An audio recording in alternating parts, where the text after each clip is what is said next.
Carbone. Carbone. 3, 2. What up, everybody? I'm Dylan. I'm Joey. Yeah, we're White and Rice, and we are just a couple of dudes love films. Yep, love talking about them. Everything we say, though, is our own opinion. Please don't get triggered. That's right. Just our opinions. It's all good.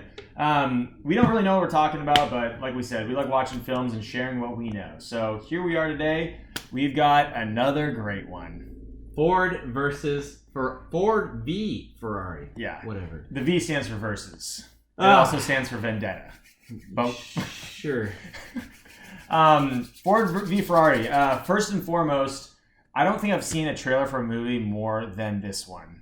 Oh, yeah. I will say they really overloaded the trailers for this movie. I mean, it's not like we go see lots of movies or anything. If you haven't seen the trailer for Ford v Ferrari, you've been living under a rock. We'll give you $100. We'll give you $100. You contact us. Find us. Contact us. Let us know. Okay. Do it. Do it. Do it. Do it. Do it. The other thing that one may notice is this has one of the most stacked lineups. Great cast. Mm-hmm. You've got Christian Bale. I'm Batman. You've got Matt Damon. And Matt Damon. We got Bernthal. Yeah, His name is Bernthal. John Bernthal. Love him. Tracy Letts, who plays Henry Ford II. I mean, just a really cool cast, and they all play their roles well. But this movie is definitely driven by Christian Bale, I'd say. I don't get it. Yeah, you know. It was fantastic. I loved it. I loved pretty much everything about it. A couple little minor complaints, but other than that, I mean, I'm a car guy. I love cars. Many people know this. There's a clay car right there you can't see. I drew that. I'm a clay car. I love cars. And I want to go fast. as someone that loves cars and knows about the history of basically what this movie is talking about, Ford versus Ferrari, the development of the Ford GT40, one of the best supercars ever created, still in existence. It's just so awesome. Now, I'm also a fanboy for Ferraris, but this is just such an epic tale of David versus Goliath. Yeah, so we'll get into that in a moment.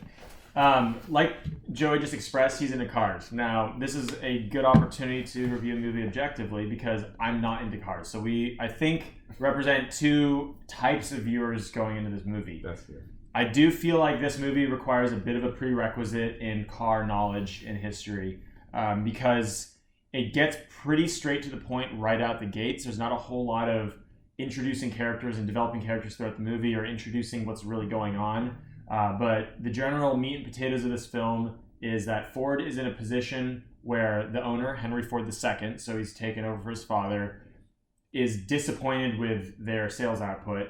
So they decide on taking on a marketing campaign. And what that marketing campaign is to create a supercar that can beat Ferrari in the French race Le Mans, which is a 24-hour race, to prove the strength of Ford so they can get their brand where they want it to be. You're gonna build a car to beat Ferrari with a Ford. Correct.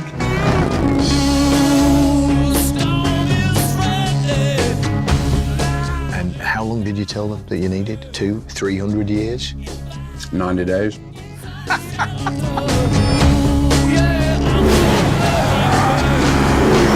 Their big issue is that the kids of the day that are going to be buying cars don't care about their cars because they're not flashy. They're not sports cars. It's the sex right? appeal, really. Yeah, What it's it was sex all about. appeal, exactly. And John Bernthal comes to... Who plays Ayatollah, who's a well-known marketing guy. Ayatollah. That's it. Carol Shelby. Maybe. Lee Iacocca, Ford Motor. Ayatollah. Ayatollah. Yeah, he comes to Ford. He goes, hey, we look at Ferrari. I mean, and then Ford, of course, is like, oh, they don't make as many cars as we do. Like, not even close. It's like, yeah, but it's Ferrari. They've won Le Mans 4 years in a row.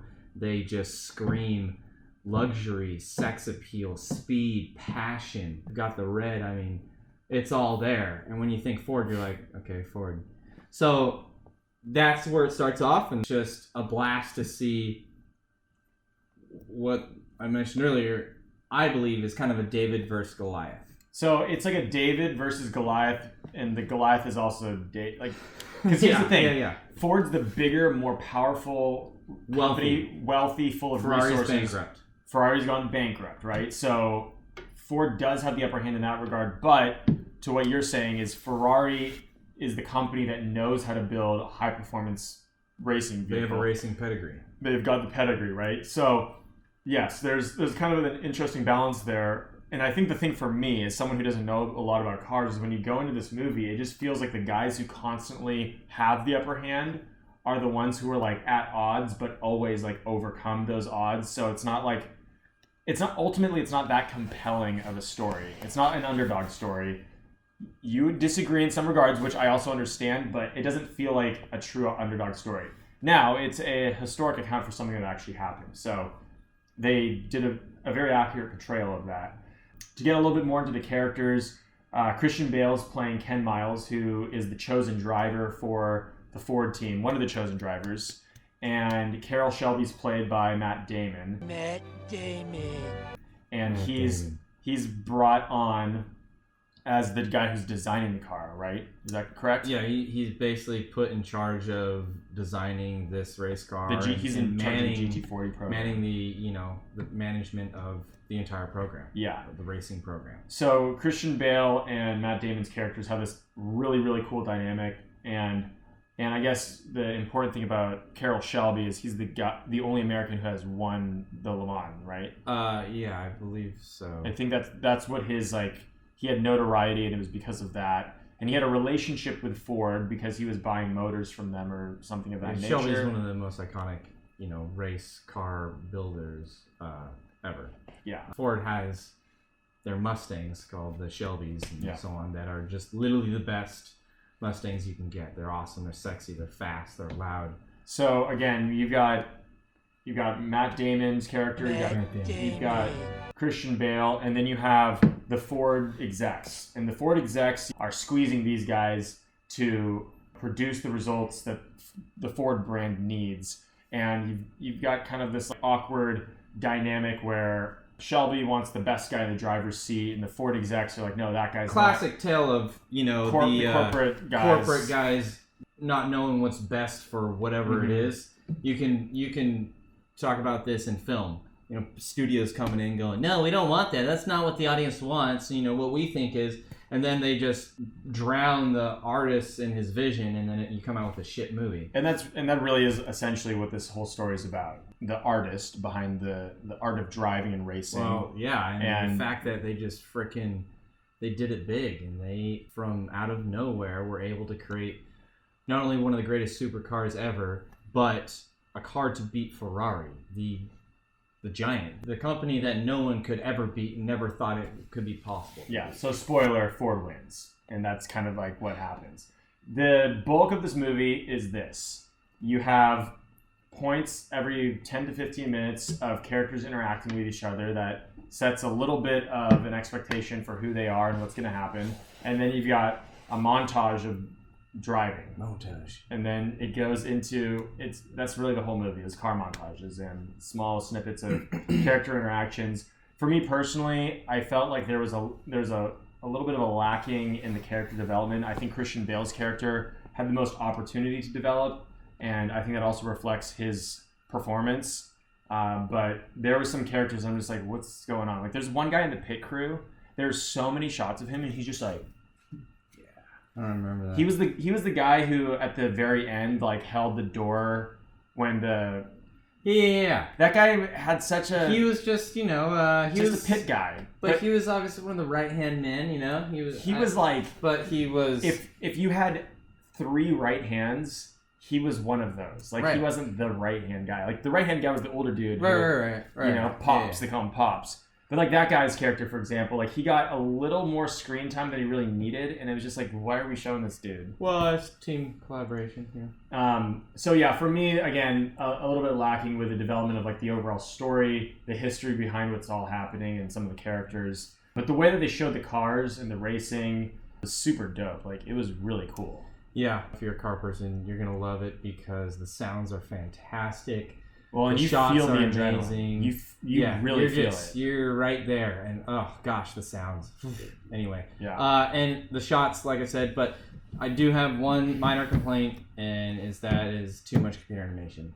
CGI. Yeah. It's too much CGI, and The aliens really killed it. yeah. There's no aliens. Those damn spaceships. Now, that being said, I understand that you can't replicate the 24-hour Le Mans way back in the day, but at the same time, you kind of can. Not to the extent that you wouldn't need any CGI, but the movie Rush with Chris Hemsworth back in the day, you still need to see that. Great. Rush? Yeah, great. Yeah, Rush. It's about two Formula One drivers, James Hunt and For sure. Niki Lauda. Fantastic film. They did a great job of using practical effects and CGI. Mhm. They had those cars out there. And this looked like a majority of just CGI. And it was kind of annoying because you're like, I want to see that freaking car drive. I know it. I watch car videos all the time. I want to see that car drive. If you don't watch car videos all the time, this is a pretty cool one. It's still great. It's still great. Just saying. Yeah, no, it's a good movie. The theater's a good place to see it. Having, the surround sound and a big screen to see these cars ripping around is like pretty cool. Again, if you're into cars, you have to see this movie. This is an absolute must. If you're not into cars, it's still an entertaining film. Great. Yeah. My rating for this is it's like, imagine going to a bar with a friend who loves cars and listening to them talk for 2.5 hours.